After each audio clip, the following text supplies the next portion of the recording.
Mengapa bidah membenci Maria dan kita seharusnya lebih mengasihi dia? Oleh Timothy Flinders. Diterjemahkan dari sumber seperti yang tertera pada layar. Devosi kepada Maria adalah obat bagi bidah dan penyembuhan bagi semua bidah. Kita harus berpaling padanya untuk berlindung dari semua kerusakan moral yang sesat yang sedang menerpa gereja sekarang. Devosi kepada Maria adalah penumpasan kesesatan, sumber kerendahan hati, dan perlindungan yang kuat atas iman yang benar. Maria adalah penumpas segala macam kesesatan. Tanda yang paling tak dapat salah dan tak dapat disangkal yang bisa kita gunakan untuk membedakan seorang bidah yang berpegang pada doktrin yang buruk dan bejat dengan seorang yang dipilih Tuhan adalah bahwa kaum bidah dan orang-orang bejat tidak memiliki apapun selain penghinaan dan ketidakpedulian terhadap Bunda Maria, dan yang berusaha keras dengan kata-kata dan contoh-contoh untuk melemahkan penghormatan dan kasih kepadanya. Dalam traktus misa Salve Sancta Parens, gereja memadahkan, bersukacitalah, o perawan Maria, dikau sendiri telah menghancurkan semua kesesatan. Dari sinilah Paus Santo Pius ke-10 memohon pertolongannya sebagai penumpas segala kesesatan dalam Pasien di 58. Lagi pula, Rosario Suci, Mazmur Maria dinyatakan dalam konteks perang Santo Dominikus melawan bidah. Dengan demikian, nyatalah bahwa Bunda Maria memiliki tempat yang istimewa dalam hubungan gereja dengan kesesatan dan bidah. Mengapa demikian? Karena akar bidah bukanlah amarah, hawa nafsu atau kemalasan, melainkan kesombongan. Suatu bidah resmi dengan sombong dan keras kepala menolak wewenang gereja dan wewenang Bapa gereja. Seluruh pendapatnya bergantung pada antikuarianisme imajiner yang diciptakan oleh kesombongannya. Dan di atas dosa kesombongan inilah Bunda Maria menunjukkan kuasanya dengan paling sempurna. Inilah mengapa Santo Louis pada kesempatan lain berkata, setan takut kepadanya tidak hanya melebihi semua malaikat dan manusia, tapi dalam beberapa hal melebihi Tuhan sendiri. Karena setan dengan kesombongannya jauh lebih menderita karena dikalahkan dan dihukum oleh seorang hamba Tuhan yang kecil dan rendah hati, dan kerendahan hatinya merendahkan setan melampaui kuasa ilahi. Dikutip dari buku True Devotion. Iblis dan bidah takut kepadanya karena ia adalah ancaman yang merendahkan mereka.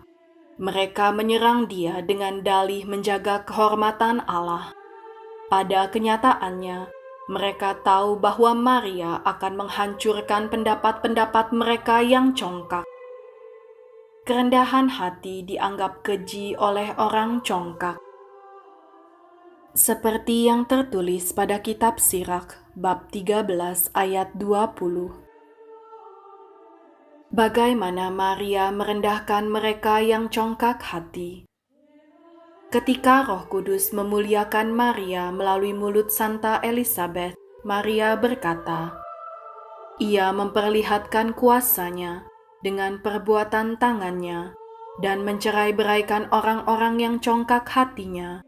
Ia menurunkan orang-orang yang berkuasa dari tahtanya dan meninggikan orang-orang yang rendah.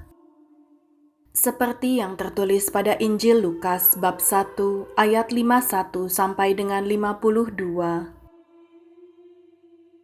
Devosi kepada Maria membawa jiwa pada kerendahan hati, sebagaimana Santo Yohanes mendengar suara Maria dan melonjak kegirangan, dan Santa Elizabeth segera merendahkan diri dengan berkata, siapakah aku ini sampai ibu Tuhanku datang mengunjungi aku.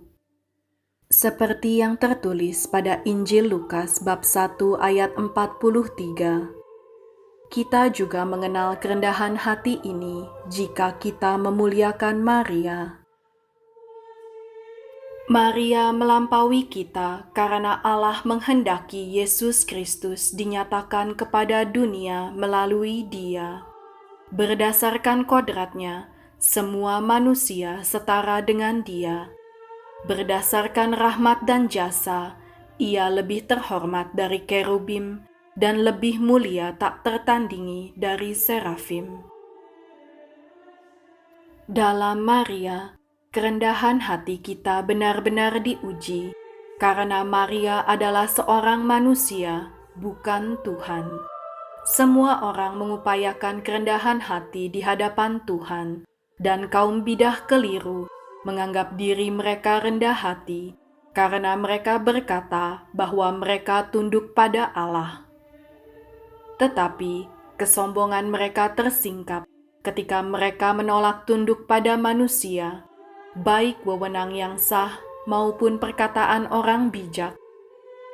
Jalan orang bodoh lurus dalam anggapannya sendiri, tetapi siapa mendengarkan nasihat, ia bijak.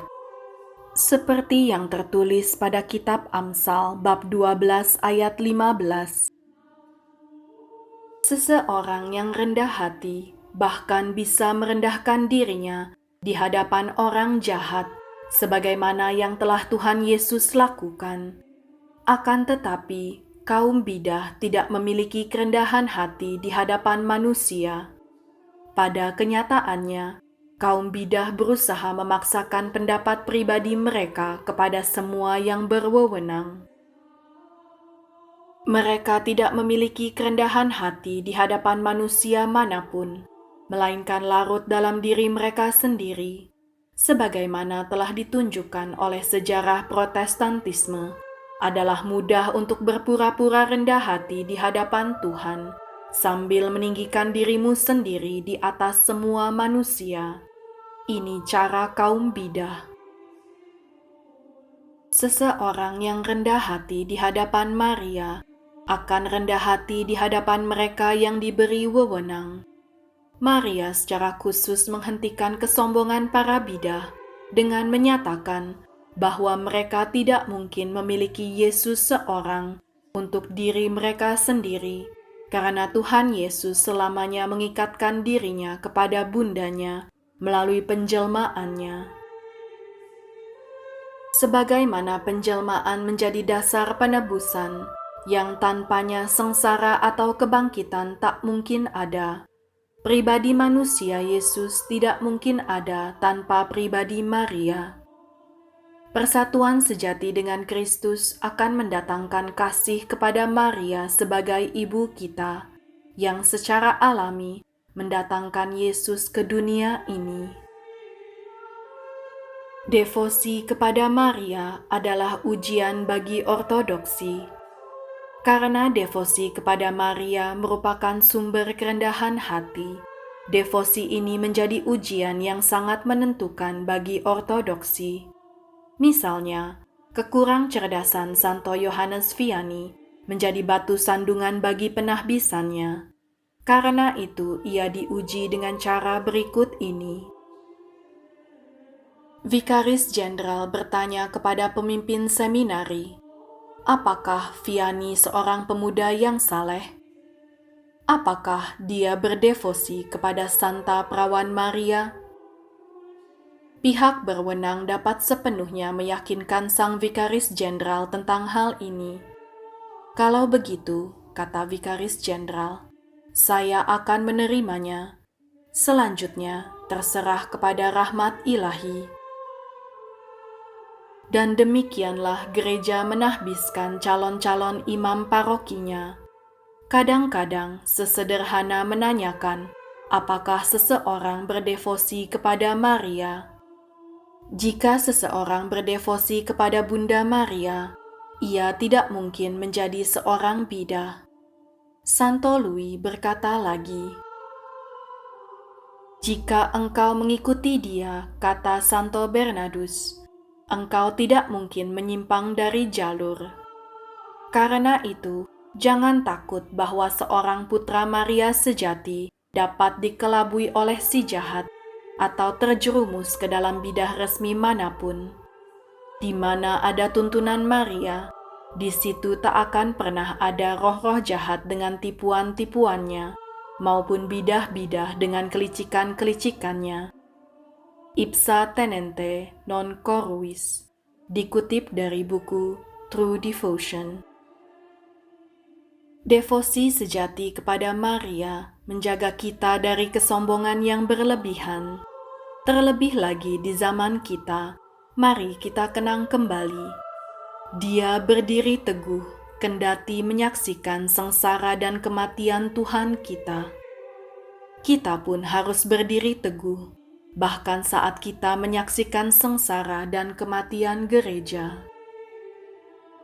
Selain itu, jelas terlihat dari penampakan-penampakan Bunda Maria yang sering terjadi sejak abad ke-19, bahwa Tuhan Yesus telah menghendaki bundanya berperan secara khusus untuk menyelesaikan krisis ini. Mari kita berdoa rosario setiap hari dan menjalankan Sabtu pertama. Marilah kita berdiam dekat Bunda Maria dalam sengsara gereja, dan jangan pernah kehilangan harapan akan kebangkitan mulia.